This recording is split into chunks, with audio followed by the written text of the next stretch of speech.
Welcome to Discover Truth Bite-Sized.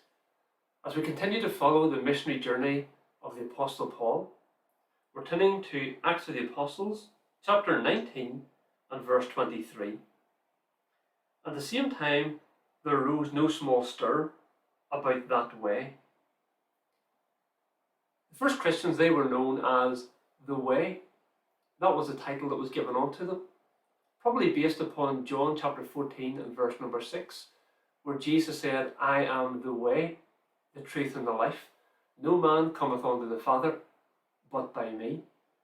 It seems to be that the message that the Christians were sharing, the message that was being proclaimed through those missionary journeys, it was really affecting change within towns, villages, cities, because of a change in the lives of the people. Paul continued to have a plan on his missionary journey. He was planning to travel through Macedonia, then on to Achaia, and then back to Jerusalem. He was planning to stop off the churches which had been established there. He wanted to collect some money by way of a love gift that he was going to take and give it on to the church at Jerusalem, his final destination, before making his way on to Rome. But whenever he was travelling through Ephesus, he had noticed something of the transformation, of the change that the Christians were making there. He came across a man called Demetrius, who was a silversmith, and he was enraged, he was angry. He was a man who would have made silver idols for people to worship the goddess Diana. See, we seem to think that possibly a meteorite had fallen from the sky down to the ground, something which was very uncommon back in those days. Perhaps, with a little bit of imagination, that rock might have looked a little bit like a woman.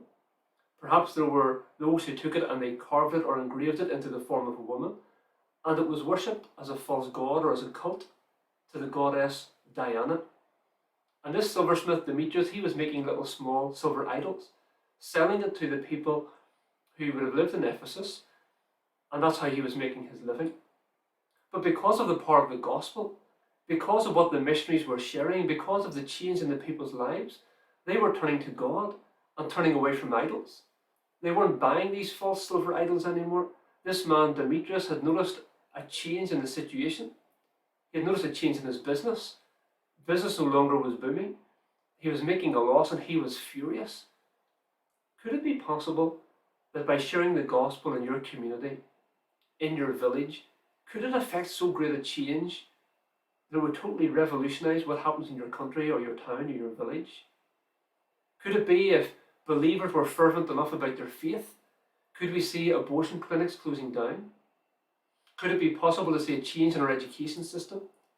Could it be possible to see a more caring and more loving attitude amongst people? How wonderful it would be if Christians were fervent about their faith, fervent about their beliefs, if they let it affect change within their lives, if we became the people who God really intended us to be, living lives which are holy and righteous and godly. Could it be that, just like Ephesus, we could effect so great a change on our society, upon our community, that it would be turned upside down because of the gospel? Let's not give up. Let's try.